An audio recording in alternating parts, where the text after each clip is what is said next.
Welcome to the Brouhaha with Dale McKee and Marshall Wood. Two sports talking sports with those in the know on the Brouhaha Show. Welcome to the Brouhaha. November has cranked itself right up and is off and running. Dale, how about you? Are you off and running? Well, a little slow. Well, I guess that time change must have slowed me down just an hour. Oh man, my whole world turned upside down yesterday. I don't do change well anymore, Dale. I just can't do it. I don't think my dogs got it either when they started barking about 4. And a salute to your dogs. I got a few barkers myself, but anyway. November's kicking off and running. The World Series has been settled. Congrats to the Braves Nation. The college football polls have been out a week, and we've already had our first shakeup thanks to the spoiler makers of Purdue. They've defeated third-ranked Michigan State 40-29 this Saturday past. They've also beaten ranked Iowa team, a ranked Wisconsin team, and now the Spartans of Michigan State have been spoiled by the Boilermakers.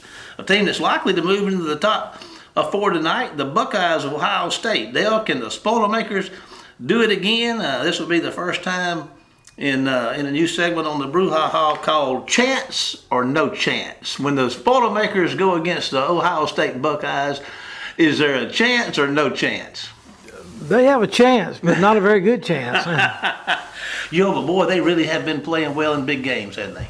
They have, and if you look at Ohio State, they had some great games against real inferior opponents, and now even Nebraska, who's just, I don't even know if they're average right now. I know Nebraska's lost some good games, but Nebraska battled them until the middle of the fourth quarter there, and then Ohio State only won by 9, so I'm really not sure about Ohio State yet. And looking at the stats, Ohio State, the number one in total offense with 48 touchdowns, 548 yards a game. Defensively, the Buckeyes ranked 49th in total defense, allowing 354 yards a game, 20 TDs on the year. Purdue's ranked 17th in total defense, giving up 15 TDs, 313 yards a game, and 79 and 79th in total offense. Be an interesting matchup, so we'll look forward to that one. Dale, tell us about our guest tonight. Well, we're going to have Tyler Clevland. He's a high school football expert, and he's going to tell us all about the MHSAA football playoffs. And so I really rely on him a lot. He kind of oversees SB Live. He works in conjunction with the Mississippi High School Athletic Association. So he has all the inside information for us tonight. He really does a good job. I've got that app on my phone. I follow my favorite teams, and it's a lot of fun. So, Dale, you've done it again. We're going to look forward to speaking with Tyler. But first, let's hear from our sponsors, and then Dale and I will be back with Tyler Cleveland and more of the Brouhaha after the break. Phillips Building Supply in Laurel, your hometown building supply store since 1954. We are locally owned and pride ourselves on helping our customers find exactly what they need. From foundations to roofs to doors and windows, Phillips has it. For tools, hardware, lumber, and plywood, visit Phillips Building Supply. Do you have any roof damage or missing shingles? Do you need a roof inspection to ensure your roof is functioning properly? Look no further than the roofing specialist Jackson Brothers Construction Services. We are here to service you with affordable prices, amazing customer service, and quality work you'll be proud of. Call us today at 251-295-6442. The Jackson Brothers Construction Services. They'll do you right. You heard it here first. Welcome to the show, Tyler. How are you today?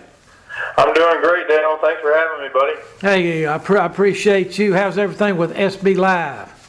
Everything's going great. We're into the swing of things now with everybody starting the playoffs this week. We got a couple of championships under our belt with cross country and swimming, and so we just got a lot going on right now. Basketball getting started, and it seems like there aren't enough hours in the day. Well, you got an extra hour yesterday, so I hope that caught you up a little bit there. But anyway, well, listen, let's start with the 5A playoff picture. And you might want to talk about the South, because it seems like it's a very competitive South division this year. It is. It's super competitive. And I thought Region 3 was going to have even more competitive teams than it ended up having. We had ended up, with Hattiesburg falling to the 4 seed after the disaster in the Little Brown Jug game, and having their quarterback injured. It's just a big blow for the strength of Region 4. Before that, I think you were looking at a scenario where you could have had almost a sweep. I mean, we've got some really, really good teams there in Region 3. But now with Hattiesburg going to Picayune, I think that's a foregone conclusion. But you look at it, you got West Jones there that's the reigning champs waiting in the wings. Laurel is hitting on all cylinders going into the playoffs. It's just Brookhaven's hanging around there. Just a lot of really good teams there in the South, and I think there's kind of a log jam there. I think whoever comes out of that thing is certainly going to be battle tested. You switch gears over to the north, and it looks like West Point and everybody else, although Neshoba Central may end up having something to say about that before it's all said and done. Tyler, this is Marshall. Glad you're back with us again. Appreciate all you do for sports in Mississippi. And I may be wrong, and you can straighten me out real quick, and I expect you to do that. It seems to me like, and I've been watching closely and looking around, and it doesn't seem like there's really, apart from Greenville Christian and the MAIS side, what I'd call a super team that everybody knows is going to win. I mean, it seems like we've had that in the past, but I haven't seen that this year. Am I missing something, or is it a pretty even playing field?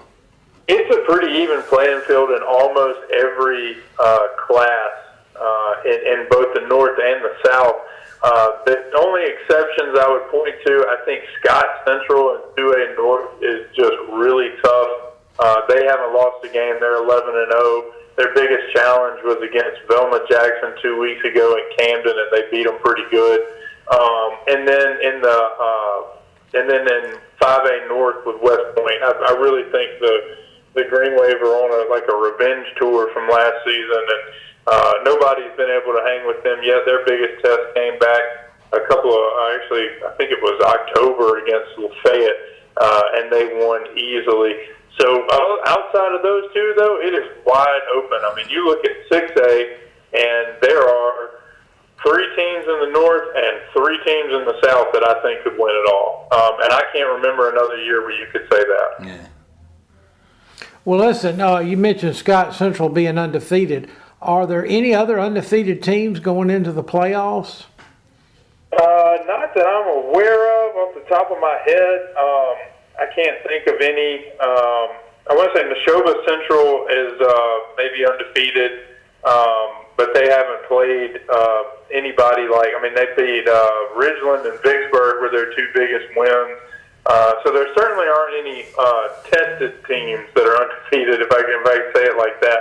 I know North Pike was undefeated as well, but I think I wrote it last week that they had played a Charmin soft schedule. But they got a big win on Friday night in 4A South there. So, maybe they are up to the challenge. Maybe I short sold them, but hey, that's what this is about, right?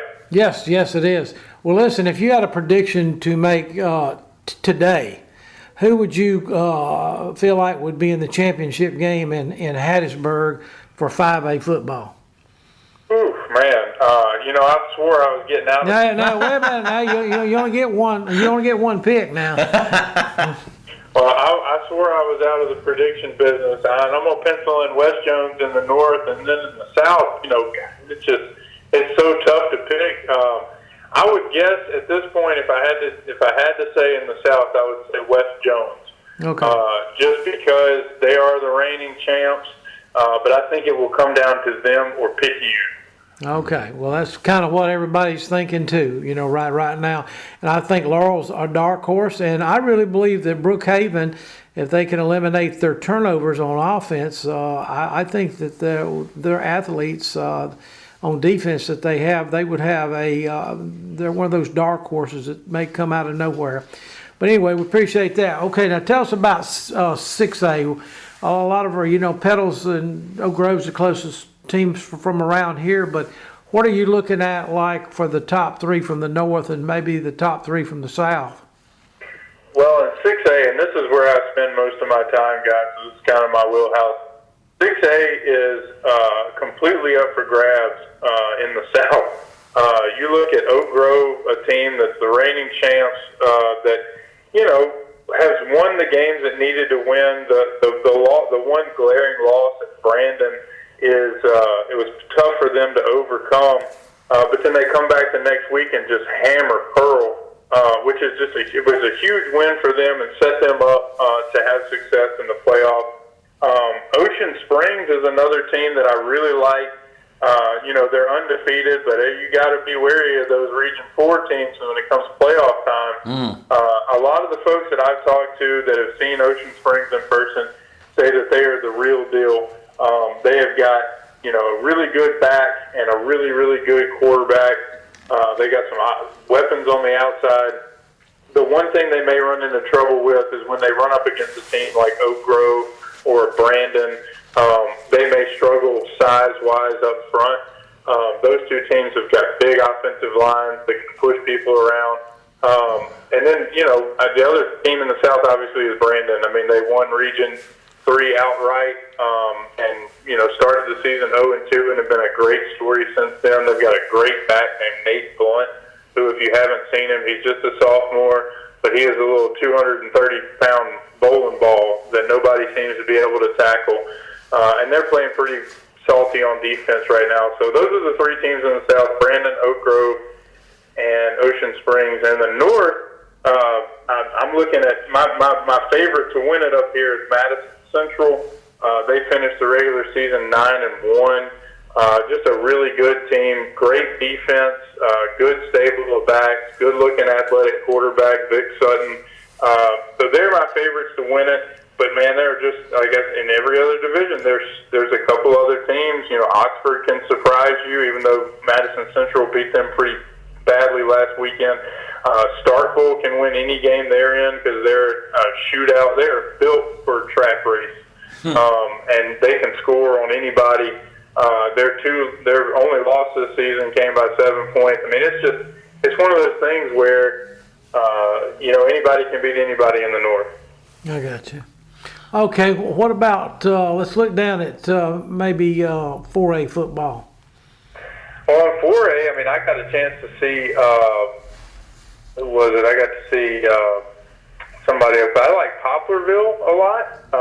It seems like they're turning into the Buffalo Bills, getting to the championship and not winning it. But maybe this is their year. I mean, they're a team that's playing better and better as the season's going on. And they come at you downhill like always with that triple option rushing attack. They got a couple of really good backs. So I really like Poplarville in 4A. Looking at the North, it's pretty wide open. At the start of the season, you would have penciled Louisville in there, but they've lost a couple of games and are not playing as well as we thought they might on offense. The defense is still pretty salty. It's like I said, it's wide open, but if Louisville and Poplarville ended up there back again, I would not be shocked. I got you. All right, let's drop down to 3A. 3A is another one that's kind of, like I said, it's kind of wide open. Boy, Kemper County looks really good. I saw last week they had, I had kind of written them off, and they, have won a big game on Friday night. They're a team that looks really good. And then, the South is just kind of wide open, man. There's a bunch of good teams down there, and to run the table in 3A South, think about, I was talking to Morton's coach the other night. That's who I covered Friday night. Saw Morton defeat Stanislaus, and what got me about it is, if Morton beats Stanislaus, right? No easy ask. If they beat them, then they have to play Raleigh, who's won 9 games.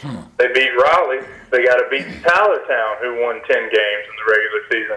And then you beat Tylertown, you're likely to get Jeff Davis County in the champion. I mean, that is just brutal. Yeah, that's a tough road to hoe right there. No, that is. Okay. So so I would think that whoever comes out of 3A South is going to be definitely tested. If they're still healthy after all that, I would like the South in that matchup. I got you. All right, let's drop down to 2A football. 2A is In the north, like I said, it's Scott Central. Velma Jackson is angling for a rematch. They lost the regular season game 33-22 to Scott Central. I think they're angling to get back in it. And then the south is, again, pretty open. Not sure who's going to win that one, to be completely honest. It's I think it could be probably any one of 5 teams. I got you. All right, let's drop down to what do we have left? 1A? 1A, and I need you guys' help on what's going on in 1A. What is the deal with Taylorsville and Lumberton? My goodness. I keep hearing people that cover Lumberton tell me that they're not healthy and they're going to get that way come playoff time, but the playoffs are here. Lumberton, a team that hadn't lost a region game, and shoot, I mean, I think I was barely drinking the last time they won. Last time they lost a region game, and then this year they lost a couple. So I don't really know what to expect out of the South. I think that obviously Bay Springs has been really, really good, and Taylorsville is right there. Going into the season, I would have put the house on Taylorsville. Just dropping down from 2A to 1A with all the talent that they have year in and year out. So I'm really kind of surprised with what's happened there. And then 1A is, again, wide open. I don't think we're going to see a Biggersville make it back. So I think we're going to have a new North State champion in 1A, and whoever it is going to face a really, really good team to come out of the South.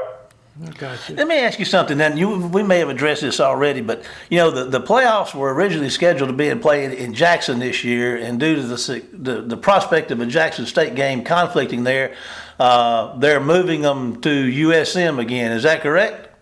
That is correct. They're going to move it down to Hattiesburg and M.M. Roberts Stadium.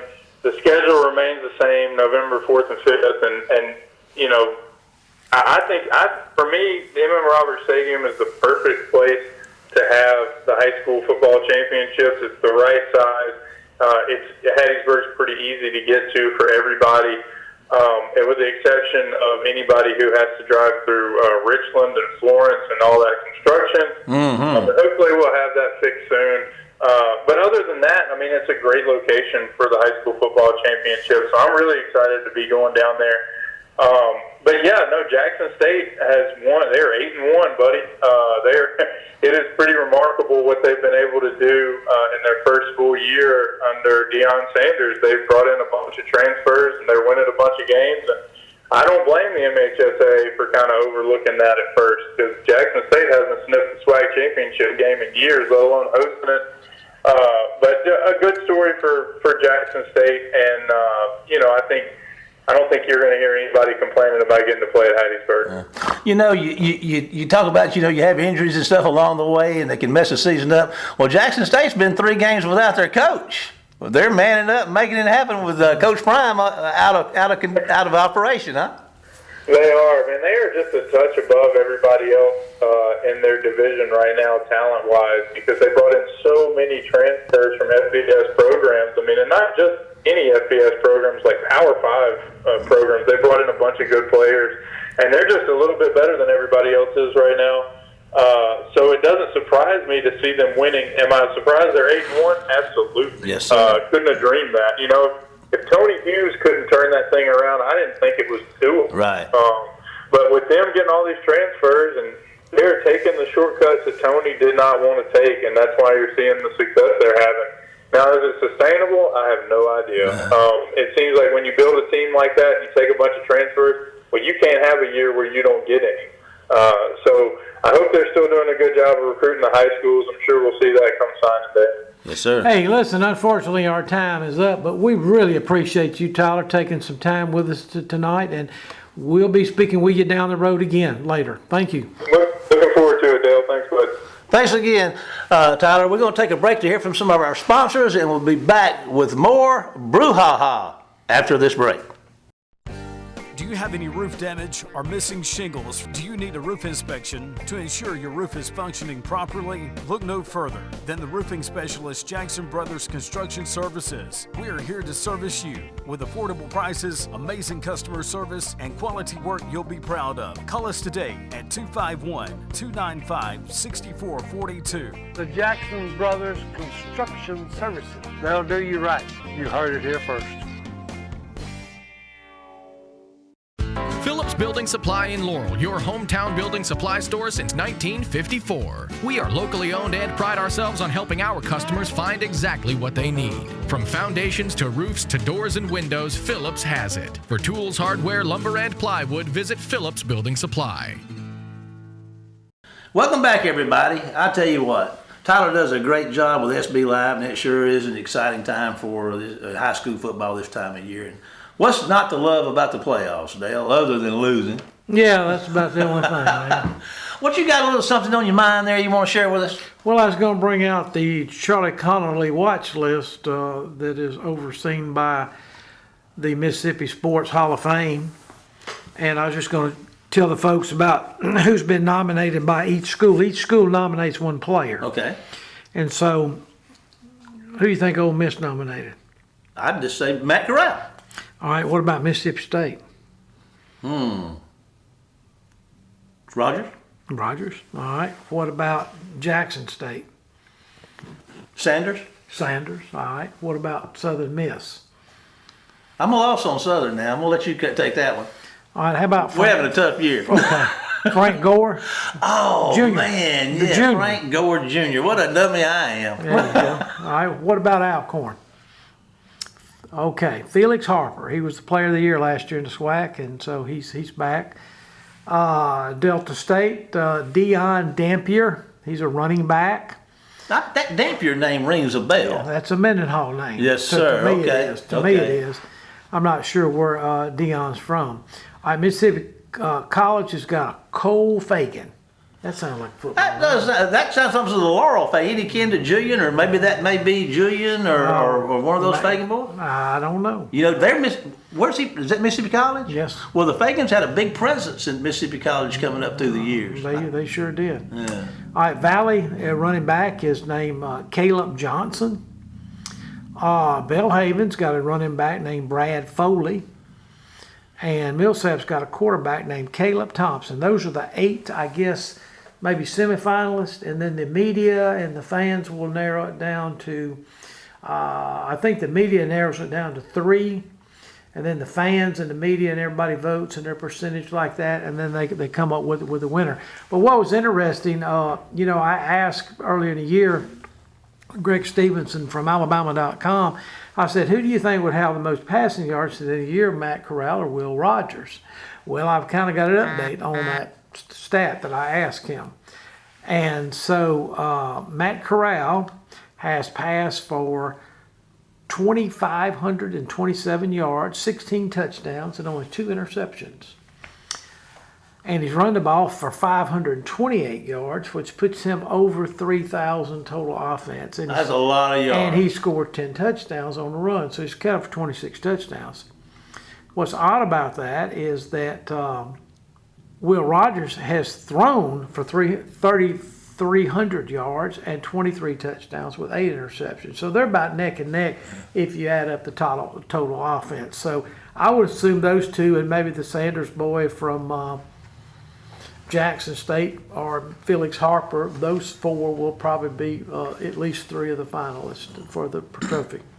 Let me ask you, now I'm putting you on the spot here, and you may or may not know this, because I know I'm going to let everybody know you're not sitting here looking at a piece of paper having this information. This is going to go off of your memory. Okay. But, historically speaking, do the smaller schools, I can't get away from the word chance. Is there a trend? Do the big 3 usually win most of these awards, or is it scattered about pretty well? I think here lately it's been an Ole Miss State thing, and Southern slipped through a couple times there. In football. Right. Now, in the other sports, it's basketball's probably, it could be divided up. Baseball is surely divided up, but because all 3 of them got such great baseball programs. And so, but I would think right now it's probably between, if I'm sure most of the people voting will vote for Corral or Rogers, and it might go back to, in the end, who they watch a lot, because when fans get into it, they're going to vote for their guy. Yeah. And that's the way they should. Now, this is the Charlie Connolly Award, right? Right. Now, when I growing up, I'm a young guy, a little younger maybe than you. Maybe not, I don't know. But anyway, there's two names that I remember a lot hearing about coming up. One of them was Jake Gibbs, who's been on our show. Mm-hmm. You got it. Yeah. And then the other name I hear a lot is Charlie Connolly. I heard that name growing up. Tell us about Charlie Connolly. Well, I really don't know much about him. I just remember when I was a youth, he's playing quarterback for the New York Giants. Mm. And he played up there for a long, long time. But he was Johnny Vault's first quarterback. And so that was probably quite an honor. And so, but Connolly was the old Marlboro man. He was the first Marlboro man. Remember the old commercial? He was the first one. He was New York Giant quarterback, so they made him the Marlboro man. I guess they gave him a free pack of cigarettes or something, but I'd forgotten about that. That's cool. But he came back to Clarksdale, that's where he's from, and he opened a shoe store. Okay. A shoe store. And that's kind of why Eli Manning wanted to go to the Giants so bad, because Miss Connolly kept calling the owner of the New York Giants and says, "You need to get Eli Manning. If you remember about the draft, I do. The Chargers were trying to get him and actually drafted him number one, didn't they? But I remember a guy from the Ole Miss Spirit coming down here to Waynesboro up at Western Sizzler, and he's giving us an update on Ole Miss and everything like this. And this is like 3 months before the draft. And he said, don't be surprised if Eli ends up in New York. And I'm thinking, how's that going to happen? They got like the 15th pick in the draft or something like this, and Lord and behold. Worked out well. Won him a couple of Super Bowls, didn't So it must have been an ongoing deal there. Yeah. I want to change topics a little bit, and I get upset over silly things sometimes. I make a big deal out of nothing. I'm still looking at a couple of events that's happened in recent history. I'm going to go to the one of them. We've talked about this a little bit before, the bottle throwing incident at Tennessee. And I just kind of want to tell you what's happened, in respect what Tennessee's doing about that. I do see that, they barred nine non-student fans from all 2021-22 athletic events for throwing objects. Now, they found 9. That was a lot of bottle chunking going on there. They found 9. So they've banned them. They have also been fined, I think, $250,000 by the SEC. And now, how many folks were at that game that night? I imagine 110 or 100. So that's $2 a head they were fined. $2 off a $50 ticket. That ain't a bad deal. No, it's not. And I'm bothered by that because I'm concerned about trends, and about things. And again, that we turn our attention to Michigan State, Michigan. And, after that game, nothing happened on the field, but, they turned over, the Michigan State fans turned a car over outside the stadium and set it on fire. And they had furniture burning in the streets. You aware of that? No, you can't do that anymore after a win. No, that's a no, Dale. We can't do that. All right. But anyway, I just wonder about trends that I see, and associated with that's 2 in a very short period of time. Every Saturday when I'm checking these, it scares me to death to know what's going to happen. But anyway, maybe we can get ourselves under control. All right. All righty, Dale. Let's turn our attention here for a minute. Sports quotes. You're a wordsmith, a writer. Do any quote? And again, you're not prepped at this at all. Yeah. But is there any quote I'm going to ask you that comes to mind from a famous sports figure that inspired you? And while you're thinking about that, I'm going to read a couple. And if you get one, raise your hand. Okay. Here's a couple. Lou Holtz said this: "Ability is what you're capable of doing. Motivation determines what you do. Attitude determines how well you do it." Old Lou was a really good speaker. You know it? He was. I think he gets paid to speak now, doesn't he? Do you remember the Orange Bowl? I can't remember what year it was when he took Arkansas down there to play Oklahoma. I do remember that game. And and I mean, he had benched their starting running back and maybe a couple of more. And he got down there, and I remember watching that game. They had him wired, and I think that guy's name was Sales. It was the only game he started all year, and he hit about 200 yards rushing that game. And Coach Holtz was looking for him and said, "Where's Sales? Let's get him back in there and let him get the record." And after the game, the interviewer asked Coach Holtz, and said, "Coach, your team came out so fired up. How did you have them so ready to play? They looked like they were ready to take on the world when they came out." Do you remember what he told them? No, sir. He said, I told him the last 11 out of the locker room had to start. Well, Oklahoma was very heavily favored in that game, if I remember. Nobody gave them a chance. Nobody gave them a chance. But I do remember that game. Yeah, we're beginning a little I bit. think that was 76, 77, somewhere in there. Well, Dale, time sure does fly when we're having fun, and I really enjoy doing this, but it looks like, folks, that we are out of Brouhaha time. In closing, remember that you can follow us on Facebook at the Brouhaha, and be sure to leave us a note about, sports issues or personalities that you'd like to hear about. There are no bounds as to who Dale can round up. Right, Dale? Well, we'll see about that. There's a chance. Well, I believe in you, and now it's time. It's really, really time to go. Say goodbye, Dale. Goodbye, Dale. We'll see you next week for more of the Brouhaha. Take us out of here, Jamie. You've been listening to the Brouhaha with Dale McKee and Marshall Wood. Heard Tuesday evening, 6 p.m. on WABO. For more of the Brouhaha, follow us during the week on Facebook and WABO.